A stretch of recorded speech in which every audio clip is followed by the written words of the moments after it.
All right, I want you to picture something. The ground starts to shake, the wind is howling, water is rushing in. In just a moment, everything you depend on in the modern world can get wiped out. But what's the very first thing to go? The most critical piece of the puzzle? Your ability to talk to anyone. And that is a terrifying thought. Your phone? It's a brick. The internet? Vanished. Cell towers are just twisted heaps of metal. The power grid is completely dark. For the folks on the ground, and for the first responders trying to save them, the world goes completely and utterly silent. In that chaos, not being able to call for help, find your family, or coordinate a rescue, well, that silence becomes the real killer. So, this is the big one, the billion-dollar question. When every single second could mean life or death, and every way you normally connect with someone is gone, how in the world do you rebuild that link? How do you fight back against the silence? I went looking for the answers, and what I found is some of the most incredible, unsung tech on the entire planet. Let's get into it. First up, let's take a look at how things are supposed to work. Every major country has a plan, a whole playbook for when disaster strikes, with these dedicated agencies that lead the charge. So you've got FEMA in the US, AFAD in Turkey, Japan's got their Central Council of Crisis Management. You see the pattern here. Every country has its own elite squad. But here's the crazy part. For all the different names, all the different budgets and uniforms, they all share the exact same catastrophic vulnerability. That's right. These incredibly powerful, well-funded organizations are literally built on a foundation that can be completely shattered by the very disaster they're supposed to fight. It's this massive Achilles heel hiding in plain sight. And what is that shaky foundation?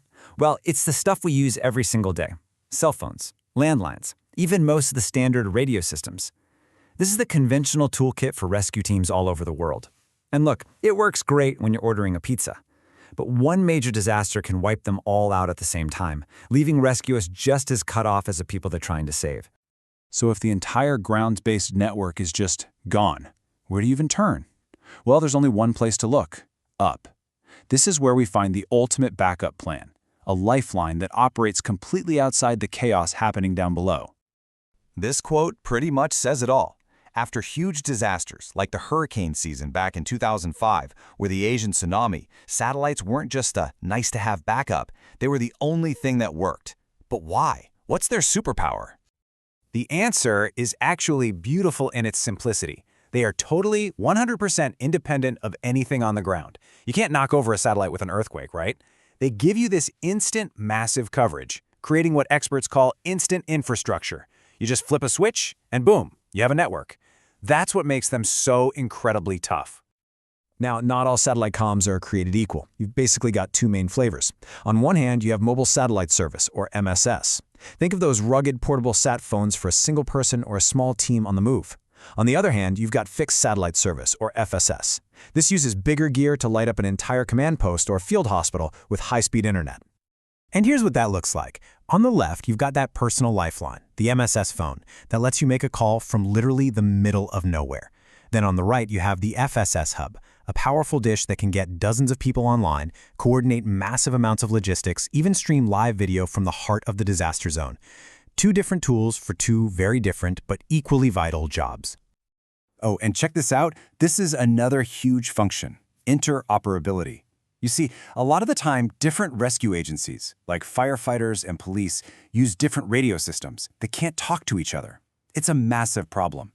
A satellite becomes the universal translator, this bridge in the sky that connects everyone, making sure they're all on the same page. But what if you need more than just a connection? I mean, what if you have to create an entire local network from scratch right in the middle of a disaster zone? Well, that's when you call in the heavy hitters, a command center on wheels. This absolute beast is the KETUM mobile communication vehicle from the Turkish company Aselsan, and it is, for all intents and purposes, a self-contained, rolling communications hub. It's designed to drive straight into the apocalypse and just say, "Don't worry, I've got this." So how does a thing like this work? It's simple and it's brilliant. Step 1, it deploys, driving right into the disaster zone. Step 2, it connects, pointing a dish at the sky for that satellite link, totally bypassing all the damage on the ground. Step 3, it creates a brand new network, using its repeaters to set up a local radio bubble up to 30 kilometers wide. And finally, step 4, it coordinates, becoming the independent communication brain for every rescue team in that area. Look, these tools are absolutely incredible reactive solutions, but the real goal here, the holy grail, is to move beyond just having good backups. The future is all about building communication systems that are inherently tough from the get-go.